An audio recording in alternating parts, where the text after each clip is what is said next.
Hi friends. ಇವತ್ತು ನಾನು Dhurandhar movie review ಮಾಡೋಣ ಅಂತ ಅಂದ್ಕೊಂಡಿದ್ದೀನಿ. ಸೊ ನಾನು ನಿನ್ನೆ ತಾನೇ ಹೋಗಿ ಮೂವಿ ನೋಡ್ಕೊಬಂದೆ. ಸೊ ಮೊದಲೇ ರಿಲೀಸ್ ಆದಾಗಲೇ ನೋಡೋಣ ಅಂತ ಅಂದ್ಕೊಂಡಿದ್ದೆ, ಬಟ್ ಕಂಪ್ಲೀಟ್ಲಿ ಹೌಸ್ಫುಲ್ಲು. ಸೊ ಇಲ್ಲಿ ನಾನು ಡೆಲ್ಲಿಯಲ್ಲಿರೋದ್ರಿಂದ ಇಲ್ಲಿ ನೋಡ್ತಾ ಇದ್ದೀನಿ. ಯಾವುದೇ ಶೋ ಆಗಲಿ ಒಂದೊಂದು ಥಿಯೇಟ್ರಲ್ಲಿ means morning 8 o'clock 7 o'clock start ಆಗಿ ರಾತ್ರಿ 11 ಗಂಟೆ 12 ಗಂಟೆವರೆಗೂ ಕಂಪ್ಲೀಟ್ಲಿ ಎಲ್ಲ ಶೋನು ಫುಲ್ ಆಗ್ಬಿಟ್ಟಿತ್ತು. ಸೊ ನಾನು ತುಂಬಾ ಟ್ರೈ ಮಾಡಿದೆ. ಆಫೀಸು ಇರೋದ್ರಿಂದ ಯಾವುದೋ ವೀಕೆಂಡಲ್ಲಿ ನೋಡೋಣ ಅಂದರೆ ವೀಕೆಂಡು ಮೊದಲೇ ಬುಕ್ ಆಗಿಬಿಟ್ಟಿರ್ತಾಯಿತ್ತು. ಸೊ ಅದರಿಂದ ನಾನು ನೋಡೋಕ್ಕಾಗಲಿಲ್ಲ. ಸೊ ಫೈನಲಿ ನನಗೆ 8 o'clock ಸ್ಯಾಟರ್ಡೆ ನನಗೆ ಫ್ರೀ ಇತ್ತು.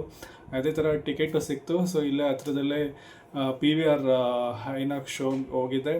ಸೊ ತುಂಬಾ ಚೆನ್ನಾಗಿತ್ತು ಮೂವಿ. ಸೊ ಮೂವಿ ನಾನು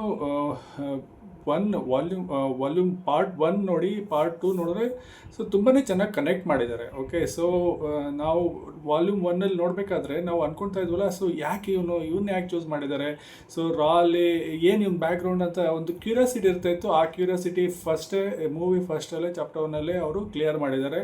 ಸೊ ತುಂಬಾ ಚೆನ್ನಾಗಿ ಡೈರೆಕ್ಟ್ ಮಾಡಿದ್ದಾರೆ ಆದಿತ್ಯಧರ್ ಅವರು. ಸೊ ಇದರಿಂದ ಒಂದು ಏನು ಅವರು ಹೇಳೋದಕ್ಕೆ ಇಷ್ಟಪಟ್ಟಿದ್ದಾರೆ ಅಂದರೆ, ಯಾವ ಥರ ಪಾಕಿಸ್ತಾನ್ ನಮ್ಮ ಇಂಡಿಯಾನ ಹಾಳು ಮಾಡೋದಕ್ಕೆ ಹೆಂಗೆ ರೂಟಿಂದ ಮೀನ್ಸ್ ಕೋಟಾ ನೋಟ್ ಸಪ್ಲೈ ಮಾಡೋದು, ಡ್ರಗ್ಸ್ ಸಪ್ಲೈ ಮಾಡೋದು, ಒಂಥರ ಪೂರ್ತಿ ಈ ಭಾರತ ದೇಶನ ಕಂಪ್ಲೀಟಾಗಿ ಹಾಳು ಮಾಡಬೇಕು. ಯುವ ಜನತೆನೇ ಈ ಥರ ಡ್ರಗ್ಸ್ ಎಲ್ಲ ಸಪ್ಲೈ ಮಾಡಿ ಯಾವ ಥರ ಹಾಳು ಮಾಡಬೇಕು ಅಂತೇಳಿ ಯಾವ ಥರ ಒಂದು ಹುನ್ನಾರ ಅವರು ನಡೆಸಿದ್ದಾರೆ ಅನ್ನೋದನ್ನು ಪೂರ್ತಿ ತೋರಿಸ್ಕೊಟ್ಟಿದ್ದಾರೆ ಅದರಲ್ಲಿ. ಸೊ ಈ ಏಜೆಂಟ್ ಅವ್ರದ್ದು ಒಂದು ಭೂಮಿಕೆ ಏನಿರುತ್ತೆ, ಅದು ಎಷ್ಟು ಕಷ್ಟ ಇರುತ್ತೆ ಅನ್ನೋದನ್ನು ತುಂಬ ಚೆನ್ನಾಗಿ ತೋರಿಸ್ಕೊಟ್ಟಿದ್ದಾರೆ. ಸೊ ಫಸ್ಟ್ ಚಾಪ್ಟರಲ್ಲಿ ಅವರು ಯಾಕೆ ಇವ್ರನ್ನ ಸೆಲೆಕ್ಟ್ ಮಾಡಿದ್ದಾರೆ, ಏನು ಒಂದು ಬ್ಯಾಕ್ಗ್ರೌಂಡ್ ಅನ್ನೋದನ್ನು ಅದನ್ನು ತುಂಬಾ ಚೆನ್ನಾಗಿ ಹೇಳಿದ್ದಾರೆ. ಸೊ ಅದರಿಂದ ಈ ಮಾಫಿಯಾ ಯಾವ ಥರ ಭೂಗತ ಲೋಕದಲ್ಲಿ ಇದೆ, ಈ ಥರ ದಾವೂದ್ ಇಬ್ರಾಹಿಮ್ ಯಾವ ಥರ ಇಲ್ಲಿ ಇಂಡಿಯಾದಲ್ಲಿ ಈ ಆತಿಕ್ ಅಹಮದ್ UP ಆತಿಕ್ ಅಹಮದ್ ಯಾವ ಥರ ಕನೆಕ್ಷನ್ ಇಟ್ಕೊಂಡಿದ್ದ, ಯಾವ ಥರ ಒಂದು ಸಪ್ಲೈ ಆಗ್ತಾಯಿತ್ತು ಕೋಟಾ ನೋಟುಗಳು. ಅದಕ್ಕೆ ನಮ್ಮ ಗೌರ್ಮೆಂಟಿಂದ ಅದು ಪಾರ್ಟ್ 1 ತೋರಿಸಿದ್ರು, ಯಾವ ಥರ ನಮ್ಮ UPA ಗೌರ್ಮೆಂಟ್ ಇರಬೇಕಾದ್ರೆ ಎಷ್ಟು ಚೆನ್ನಾಗಿ ಅವ್ರು ಸಪೋರ್ಟ್ ಮಾಡಿ ಪಾಕಿಸ್ತಾನ್ಗೆ ಪ್ರಿಂಟ್ ಮಾಡೋದಕ್ಕೆ ಸೇಮ್ ಕಂಪನಿಗೆ ಪಾಕಿಸ್ತಾನ ಪ್ರಿಂಟ್ ಮಾಡ್ತಾಯಿತ್ತು, ಇಂಡಿಯಾಗೂ ಪ್ರಿಂಟ್ ಮಾಡ್ತಾಯಿತ್ತು. ಅದೇ ಕಂಪ್ನಿಗೆ ಇವ್ರು ಹೋಗಿ ಆರ್ಡರ್ ಕೊಟ್ಟು ಅದೇ ಪೇಪರ್ ಮೇಲೆ ಪ್ರಿಂಟ್ ಮಾಡಿ ನಾವು ಇಂಡಿಯಾಗೆ ಅವರು ರಫ್ತು ಮಾಡ್ತಾಯಿದ್ರು. ಸೊ ಇದೆಲ್ಲ ಒಂದು ಪಿ ಗುರುಸ್ ಶ್ರೀ ಅಯ್ಯರ್ ತುಂಬಾ ಚೆನ್ನಾಗಿ ಹೇಳಿದ್ದಾರೆ ಅವರ ಬುಕ್ಕಲ್ಲಿ. ಪಿ ಗುರುಸ್ ಅಂತೂ ಅವರು ತುಂಬಾ ಮೊದಲಿಂದನೇ ಇದನ್ನು ಹೇಳ್ಕೊಂಡು ಬರ್ತಾಯಿದ್ದಾರೆ. ಡಾಕ್ಟರ್ ಸ್ವಾಮಿ ಆಗಲಿ, ಪಿ ಗುರುಸ್ ಶ್ರೀ ಅಯ್ಯರ್ ಆಗಲಿ, ಇವರು ತುಂಬ ಮೊದಲಿಂದನೇ ಹೇಳ್ಕೊಂಬರ್ತಾರೆ. ಅದನ್ನು ಇವರು ತುಂಬಾ ಚೆನ್ನಾಗಿ ಡೆಪಿಕ್ಟ್ ಮಾಡಿ ಪಾರ್ಟ್ 1 ಮತ್ತು ಪಾರ್ಟ್ 2 ಅವ್ರು ತೋರಿಸಿದ್ದಾರೆ ಯಾವ ಥರ ಇವರು ಪ್ಲ್ಯಾನ್ ಮಾಡ್ತಾಯಿದ್ದಾರೆ ಅಂತೇಳ್ಬಿಟ್ಟು. ಅದೇ ಕನಾನಿ ಬ್ರದರ್ಸು ಇವರೆಲ್ಲ ಒಂದು ಫಂಡ್ ಮಾಡಿ ಅವರು ಯಾವ ಥರ ಸ್ಟಾರ್ಟ್ ಮಾಡ್ತಾರೆ ಅಂತ ಅವ್ರು ತೋರಿಸಿದ್ದಾರೆ. ಪಾರ್ಟ್ 2 ಅದನ್ನು ಕಂಪ್ಲೀಟಾಗಿ ಹೆಂಗೆ ಅವನು ದಾವೂದ್ ಇಬ್ರಾಹಿಮು UP ಎಲೆಕ್ಷನ್ಗೋಸ್ಕರ ಯಾವ ಥರ ಎಷ್ಟು ದುಡ್ಡು ಫ್ಲಡ್ ಮಾಡಬೇಕು ಇಂಡಿಯಾದಲ್ಲಿ, ಆ ಥರ ಎಲ್ಲ ಅವನು ಪ್ಲ್ಯಾನ್ ಮಾಡಬೇಕು. ಯಾಕೆಂದರೆ ಅವ್ರಿಗೆ ಯಾವುದು ಸರ್ಕಾರ ಬರಬೇಕು ಅನ್ನೋದು ತುಂಬ ಇಂಪಾರ್ಟೆಂಟ್. ಇವಾಗ ಇಂಡಿಯಾದಲ್ಲಿ UPA ಸರ್ಕಾರ ಇರಬೇಕಾದ್ರೆ ಅವ್ರಿಗೆ ಎಷ್ಟು ಸವಲತ್ತು ಸಿಗ್ತಾಯಿತ್ತು, ಎಷ್ಟು ಸಪೋರ್ಟ್ ಸಿಗ್ತಾಯಿತ್ತು, ಅದೇ ಇವಾಗ NDA ಸರ್ಕಾರ ಬಂದಾಗ ಆ ಥರ ಸಪೋರ್ಟ್ ಅವ್ರಿಗೆ ಸಿಗೋದಿಲ್ಲ ಅಂತ ಅವ್ರಿಗೆ ತುಂಬ ಚೆನ್ನಾಗಿ ಗೊತ್ತಿತ್ತು. ಅದಕ್ಕೆ ಯಾವ ಸರ್ಕಾರ ಅದನ್ನೇ ಕಂಟಿನ್ಯೂ ಮಾಡಬೇಕು ಅಂತ ಅವರು ಎಲ್ಲ ಪ್ಲ್ಯಾನ್ ಹಾಕ್ಕೊಂಡು ಈ ಥರ ಕೋಟಾ ನೋಟ್ ಸಪ್ಲೈ ಆಗಲಿ, ಡ್ರಗ್ಸ್ ಸಪ್ಲೈ ಮಾಡೋದ್ರಿಂದ ತುಂಬಾ ಹಣ ಬರುತ್ತೆ. ಅದರಿಂದ ಅವರು ಅದನ್ನೇ ಈ ಟೆರರಿಸಮ್ಗೆ ಯೂಸ್ ಮಾಡ್ಕೋಬೇಕು ಅಂತೆಲ್ಲ ಅವರು ಪ್ಲ್ಯಾನ್ ಮಾಡಿ ಅದನ್ನೆಲ್ಲ ಮಾಡ್ತಾಯಿದ್ರು. ಸೊ ಇದರಲ್ಲಿ ಇವರು ಏನು ತೋರಿಸಿದ್ದಾರೆ, ಈ ಥರ ಕೋಟಾ ನೋಟ್ ಬಂದು ನೇಪಾಳಿಂದ UPಗೆ ಹೆಂಗೆ ಬಂದು ಅದೆಲ್ಲ ಇದಾಗುತ್ತೆ ಅಂತ ತೋರಿಸಿದ್ದಾರೆ. ಅದು ಎಷ್ಟು ಸರಿ ಅಂತ ನನಗೆ ಗೊತ್ತಿಲ್ಲ. ಯಾಕಂದರೆ ಇದನ್ನು UP ಎಲೆಕ್ಷನ್ಗೆ ಯೂಸ್ ಮಾಡಿದ್ದಾರೆ. UP ಎಲೆಕ್ಷನ್ಗೋಸ್ಕರ ಅಂತ ನಾವು ಹೇಳೋದಕ್ಕಾಗೋದಿಲ್ಲ. ಸೊ ಅದು ಯಾವುದಕ್ಕೆ ಬೇಕಾದರೂ ಯೂಸ್ ಮಾಡ್ಬೋದು.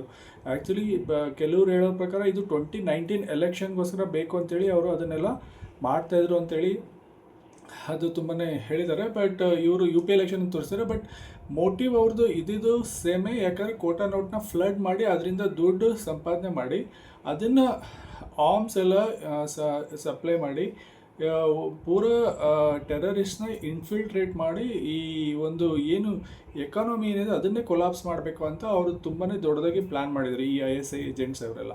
ಸೊ ಅದನ್ನು ತುಂಬಾ ಚೆನ್ನಾಗಿ ತೋರಿಸ್ಕೊಟ್ಟಿದ್ದಾರೆ.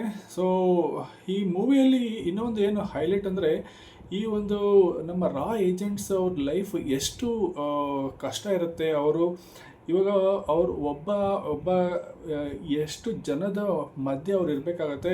ನಿಮಗೆಲ್ಲ ಗೊತ್ತು, ಅವ್ರೇನೋ ಸೇರಿಕೊಂಡ್ರೆ ಅವ್ರ ಲೈಫ್ ಅಷ್ಟೇ. ಸೊ ಇದರಲ್ಲಿ ಆಲಂಬಾಯಿ ಅವರು ಇವನಿಗೆ ರಣವೀರ್ಗೆ ಯಾವ ಥರ ಹೆಲ್ಪ್ ಮಾಡಿದ್ದ, ಅವನು ಯಾವ ಥರ ಮತ್ತೆ ಅವನ ಪ್ರಾಣ ಕೊಟ್ಟು ರಣವೀರ್ನ ಕಾಪಾಡ್ತಾನೆ. ಯಾಕಂದರೆ ಅವನು ಸಿಗಾಕೊಳ್ಳೋ ಒಂದು ಚಾನ್ಸ್ ಬಂದ್ಬಿಟ್ಟಿರುತ್ತೆ, ಅವಾಗ ಗೊತ್ತಾಗುತ್ತೆ. ಸೊ ಇದರಿಂದ ಇವನು ಸಿಗಾಕೊಳ್ತಾನೆ ಅಂತ. ಬಟ್ ಅವನು ಪ್ರಾಣ ಕೊಟ್ಬಿಟ್ಟು ಇಲ್ಲ ನೀನು ಇರಬೇಕು, ನೀನಿಂದ ಇದ್ದು ಇನ್ನು ನಿನ್ನ ಮಾಡೋ ಕೆಲಸ ತುಂಬಾ ಇದೆ ಅಂತೇಳಿ ಅವನು ಪ್ರಾಣ ಕೊಟ್ಬಿಟ್ಟು ಇವನ್ನ ಕಾಪಾಡ್ತಾನೆ. ಸೊ ಅವಾಗಲೇ ಒಂದು ಡೌಟ್ ಬರುತ್ತೆ ಅವ್ರಿಗೆ. ಅಲ್ಲಿಂದನೇ ಒಂಥರ ಕ್ಲೈಮ್ಯಾಕ್ಸ್ ಸ್ಟಾರ್ಟ್ ಆಗುತ್ತೆ. ಕ್ಲೈಮ್ಯಾಕ್ಸ್ ಅಂತೂ ತುಂಬಾ ದೊಡ್ಡದಾಗಿದೆ, ತುಂಬಾ ಚೆನ್ನಾಗಿ ಮಾಡಿದ್ದಾರೆ.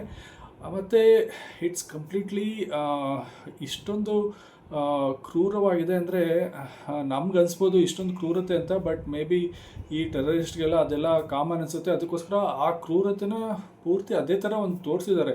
ಎಸ್ಪೆಷಲಿ ಒಂದು ಒಬ್ಬನ ಕೊಲೆ ಮಾಡಿ ಅವನ ತಲೆನ ಫುಟ್ಬಾಲ್ ಥರ ಒಂದು ಆಡೋದು, ಇದೆಲ್ಲ ಒಂದು ತುಂಬಾ ಕ್ರೂರ ಇದು. ಅದಕ್ಕೆ ಚಿಕ್ಕ ಮಕ್ಕಳನ್ನೆಲ್ಲ ಅಲೋನೇ ಮಾಡೋದಿಲ್ಲ. 18 ಇಯರ್ಸ್ ಆ್ಯಂಡ್ ಅಬೌವ್. ಇವಾಗ ನೀವು PVR ಬುಕ್ ಮಾಡಬೇಕಂದ್ರೆ ಅದರಲ್ಲೇ ಅವ್ರು ಹಾಕ್ಬಿಡ್ತಾರೆ 18 ಇಯರ್ಸ್ ಆ್ಯಂಡ್ ಅಬೌವ್ನೇ ಅಲೋ ಮಾಡೋದಂತ. ಅದಕ್ಕೆ ನಮ್ಮ ಮಕ್ಕಳನ್ನ 18 ಇಯರ್ಸ್ PVR ಅಂತ ಅವ್ರು ಕರ್ಕೊಂಡು ಹೋಗಲಿಲ್ಲ ನಾವು. ಸೊ ಕರ್ಕೊಂಡು ಹೋದರೆ ತುಂಬಾ ಹಾರಿಬಲ್ ಆಗಿದೆ. ಹಾರಿಬಲ್ ಅಂದರೆ ಅದು ಜಸ್ಟ್ ಆ ಥರ ತೋರಿಸಿದ್ದಾರೆ ಏನು ನಡೆಯುತ್ತೆ ಆ ವರ್ಲ್ಡಲ್ಲಿ ಅಂತ. ಸೊ ಅದರಿಂದನೇ ಸೊ ನೀವು ಹೋಗಿ ನೋಡಿ. ಇದರಿಂದ ನಮಗೆ ಯಾವ ಥರ ಒಂದು ಹೊರ ದೇಶದಲ್ಲಿ ಪಾಕಿಸ್ತಾನದಲ್ಲಿ ನಮ್ಮ ಈ ದೇಶದ ಮೇಲೆ ಯಾವ ಥರ ಒಂದು ಪ್ಲ್ಯಾನ್ ಮಾಡಿ ಅಟ್ಯಾಕ್ ಮಾಡ್ತಾರೆ, ಯಾವ್ಯಾವ ಥರ ಈ ದಾವೂದ್ ಇಬ್ರಾಹಿಂ ಆಗಲಿ ISI ಏಜೆಂಟ್ಸ್ ಆಗಲಿ ಇವರೆಲ್ಲ ಯಾವ ಥರ ಇನ್ಫಿಲ್ಟ್ರೇಟ್ ಮಾಡ್ತಾರೆ ಟೆರರಿಸ್ಟ್ನ, ಅದನ್ನೆಲ್ಲ ತುಂಬ ಚೆನ್ನಾಗಿ ತೋರಿಸಿದ್ದಾರೆ. ನನಗನ್ಸುತ್ತೆ ಇದು ಪಾರ್ಟ್ 3 ಬರ್ಬೋದು ಅಂತ. ಯಾಕಂದರೆ ತುಂಬಾ ವಿಷಯಗಳನ್ನ ಅವರು ತೋರಿಸೋದಕ್ಕೆ ಆಗಿಲ್ಲ. ಸೊ ಪಾರ್ಟ್ 1 ಈ ಮುಂಬೈ ಅಟ್ಯಾಕ್ ಅದನ್ನೆಲ್ಲ ತೋರಿಸಿದ್ರು. ಈ ಪಾರ್ಟ್ 2 ಅದನ್ನೆಲ್ಲ ಯಾರ್ಯಾರು ಅಟ್ಯಾಕ್ ಮಾಡಿದ್ರೆ ಅವ್ರನ್ನೆಲ್ಲ ತುಂಬಾ ಜನ ಕೊಲೆ ಮಾಡಿದ್ದಾರೆ. ಬಟ್ ಐ ಥಿಂಕ್ ಇನ್ನೂ ತುಂಬಾ ತೋರಿಸ್ಬೇಕಾಗಿದೆ ಅಂತ ಅನಿಸುತ್ತೆ. ಮೇ ಬಿ ಪಾರ್ಟ್ 2 ಬರುತ್ತೆ, ಪಾರ್ಟ್ 3 ಬರುತ್ತೆ ಅಂತ ನಾನು ಅಂದ್ಕೊಂಡಿದ್ದೀನಿ. ಬಂದರೆ ತುಂಬಾ ಚೆನ್ನಾಗಿರುತ್ತೆ. ಯಾಕಂದರೆ ಈ ಥರ ಒಂದು ನಿಜನ ಭಾರತೀಯ ಜನತೆಗೆ ತಲುಪಿಸೋದು ತುಂಬಾ ಇಂಪಾರ್ಟೆಂಟ್. ಯಾಕಂದರೆ ಇವಾಗಿನ ಜನತೆ ಏನು ಬರ್ತಾ ಇದ್ದಾರೆ, ಯಂಗ್ ಜನ್ರೇಷನ್ಗೆ ಇದೆಲ್ಲ ಗೊತ್ತೇ ಇಲ್ಲ ಯಾವ ಥರ ಅಂತ. ಅವರು ತುಂಬಾ ಡಿಫ್ರೆಂಟ್ ವರ್ಲ್ಡಲ್ಲಿ ಇರ್ತಾರೆ ಅಂತ. ಅವ್ರಿಗೆ ಇದು ಒಂದು ತಿಳಿಸಿದಾಗ ಅವ್ರಿಗೆ ಒಂದು ಯೋಚನೆ ಬರುತ್ತೆ, ಓಕೆ ಇದೆಲ್ಲ ನಡೀತಾ ಇದೆ. ಸೊ ಒಂದು ಭಾರತ ಸರ್ಕಾರ ಯಾವ ಥರ ಮ್ಯಾನೇಜ್ ಮಾಡ್ತಾಯಿದೆ, ಒಂದು ಸೆಕ್ಯೂರಿಟಿ ಆಫ್ ಇಂಡಿಯಾನ ಯಾವ ಥರ ಮ್ಯಾನೇಜ್ ಮಾಡ್ತಾ ಇದ್ದಾರೆ. ನಮ್ಮ ರಾ ಏಜೆಂಟ್ಸ್ ಆಗಲಿ ಅಜಿತ್ ದೋವಲ್ ಆಗಲಿ ಒಂದು ಅವರ ಹೆಗಲ ಮೇಲೆ ಎಷ್ಟು ಹೊರೆನ ಹೊರ್ಕೊಂಡು ಅವರು ನಮ್ಮ ದೇಶನ ಕಾಪಾಡ್ತಾ ಇದ್ದಾರೆ ಅಂತ ತುಂಬಾ ಚೆನ್ನಾಗಿ ತೋರಿಸಿದ್ದಾರೆ. ಅದಕ್ಕೆ ಎಲ್ಲ ಯುವ ಜನತೆ ಈ ಒಂದು ಮೂವಿನ ನೋಡಲೇಬೇಕಾಗಿದೆ. ಮತ್ತು ನೋಡಿ ಅವರು ತಿಳ್ಕೊಳ್ಳಿ ಯಾವ್ಯಾವ ಥರ ಈ ಹೊರ ದೇಶದವರು ನಮ್ಮ ದೇಶದ ಮೇಲೆ, ನಮ್ಮ ದೇಶ ಉದ್ಧಾರ ಆಗಬಾರ್ದು ಅಂತೇಳಿ ಅವ್ರು ಯಾವ ಥರ ಒಂದು ಹುನ್ನಾರ ನಡೆಸ್ತಿದ್ದಾರೆ ಅಂತ ತಿಳ್ಕೊಬೇಕಾಗಿರೋದು ತುಂಬಾ ಅಗತ್ಯ ಇದೆ. ಯಾಕಂದರೆ ಈ ಜಸ್ಟ್ ನೀವು ಪಾರ್ಟಿಗೆ ಹೋಗಿ ಜಸ್ಟ್ ಎಂಜಾಯ್ ಮಾಡಿಕೊಂಡು ಇರೋದು, ಅದರಿಂದ ದೇಶ ಉದ್ಧಾರ ಆಗೋದಿಲ್ಲ. There are many things that government has to do, and first and foremost is the security of the government. So security, ನಮ್ಮ ದೇಶದ ಸೆಕ್ಯೂರಿಟಿಗೆ ಯಾವ್ಯಾವ ಥರ ಬೇರೆ ದೇಶ ಒಂದು ಹುನ್ನಾರ ನಡೆಸ್ತದೆ ಅನ್ನೋದು ಈ ರಾ ಏಜೆಂಟ್ಸ್ಗಳ ಮೂಲಕ ತಗೊಂಡು ಎಷ್ಟೋ ಒಂದು ಟ್ರ್ಯಾಜಿಡಿ ಆಗುವಂಥದ್ದನ್ನು ಮುಂದೆನೇ ತಿಳ್ಕೊಂಡು ಅವರು ಮುಗಿಸಿರ್ತಾರೆ. ಅದರಿಂದ ಒಂದು ಸತಿ ಅಜಿತ್ ದೋವಲ್ ಅವ್ರು ಹೇಳ್ತಾರೆ, ನಾವು 100ಕ್ಕೆ 100 ಸತಿನೂ ನಾವು ವಿನ್ ಆಗಬೇಕು. ಆದರೆ ಟೆರರಿಸ್ಟು 100ರಲ್ಲಿ 1 ಸತಿ ವಿನ್ ಆದ್ರೂ ನಮಗೆ ಎಲ್ಲರೂ ಕ್ವೆಶ್ಚನ್ ಮಾಡ್ತಾರೆ, ಏನಿದು ನಮ್ಮ ಸೆಕ್ಯೂರಿಟಿ ಫೋರ್ಸಸ್ ಎಲ್ಲ ಏನು ಮಾಡ್ತಾಯಿದೆ, ನಮ್ಮ ರಾ ಏಜೆನ್ಸಿ ಏನು ಮಾಡ್ತಾಯಿದೆ ಅಂತೆಲ್ಲ ಕ್ವೆಶ್ಚನ್ ಮಾಡ್ತಾರೆ. ಸೊ ಅದಕ್ಕೆ ಇವರ ಒಂದು ಕೆಲಸ ಎಷ್ಟು ಕಷ್ಟ ಇರುತ್ತೆ ಅನ್ನೋದನ್ನು ನಾವು ತಿಳ್ಕೊಬೇಕಾಗತ್ತೆ. ಸೊ ಅದರಿಂದ ನನ್ನ ಇದು ಏನಂದರೆ, ನೀವು ಎಲ್ಲರೂ ಎಲ್ಲ ಯುವಜನತೆ ಪ್ಲೀಸ್ ಹೋಗಿ ಥಿಯೇಟ್ರಲ್ಲಿ ನೋಡಿ. ನೋಡಿ. ನೀವು ನೆಟ್ಫ್ಲಿಕ್ಸ್ ಬಂತು ಅಂತ ಅದಕ್ಕೋಸ್ಕರ ಕಾಯಬೇಡಿ, ಥಿಯೇಟ್ರಲ್ಲಿ ಹೋಗಿ. ಅದರಿಂದ ಏನಾಗುತ್ತೆ, ಒಂದು ಎನ್ಕರೇಜ್ಮೆಂಟ್ ಬರುತ್ತೆ. ಯಾವುದೋ ಮೂವಿ ಹೋಗಿ ನೋಡೋದಕ್ಕಿಂತ ಈ ಥರ ಒಂದು ಮೂವಿ ನೋಡೋದ್ರಿಂದ ಈ ಡೈರೆಕ್ಟರ್ಸ್ಗೆ ಎನ್ಕರೇಜ್ ಮಾಡಿ ಇನ್ನೂ ಮುಂದೆ ಇನ್ನೂ ಹೆಚ್ಚು ಮೂವಿ ಈ ಥರ ಮಾಡಿ ಆ ನಿಜ ಸ್ವರೂಪ ಏನಿದೆ ಅನ್ನೋದನ್ನು ಮುಂದೆ ಇಡೋದಕ್ಕೆ ತುಂಬಾ ಹೆಲ್ಪ್ ಆಗುತ್ತೆ. ಅದರಿಂದ ನನಗಂತೂ ತುಂಬಾ ಇಷ್ಟ ಆಯಿತು. ಸೊ ಇದೇ ಥರ ಆದಿತ್ಯದರ್ ಇನ್ನು ಮುಂದೆ ಮೂವಿ ಮಾಡಲಿ, ಪಾರ್ಟ್ 3 ಬರಲಿ ಅಂತ ನಾನು ಕಾಯ್ತಾ ಇದ್ದೀನಿ. ಸೊ ನೀವು ಎಲ್ಲ ಹೋಗಿ ನೋಡಿ ಮತ್ತು ಇಷ್ಟಪಟ್ಟು ಕಾಮೆಂಟ್ ಮಾಡಿ. ಸೊ ನನಗೆ ಎನ್ಕರೇಜ್ ಮಾಡಿ ಇಂಥ ಒಂದು ಮೂವಿ ಮುಂದೆ ಇನ್ನೂ ಹೆಚ್ಚಿಗೆ ಬರಲಿ ಅಂತ. Thank you very much for watching and like and subscribe if you like.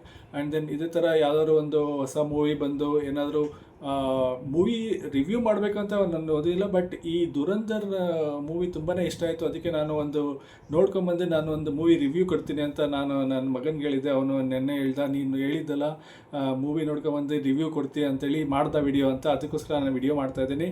So ನೀವು ಎಲ್ಲ ಹೋಗಿ ನೋಡಿ ಎಂಜಾಯ್ ಮಾಡಿ, ಮತ್ತು ಇನ್ನು ಬೇರೆಯವ್ರಿಗೂ ಹೇಳಿ ಹೋಗಿ ಥಿಯೇಟ್ರಲ್ಲೇ ನೋಡಲಿ, ನೆಟ್ಫ್ಲಿಕ್ಸ್ಗೋಸ್ಕರ ಕಾಯಬೇಡಿ. Thank you very much. Have a good day.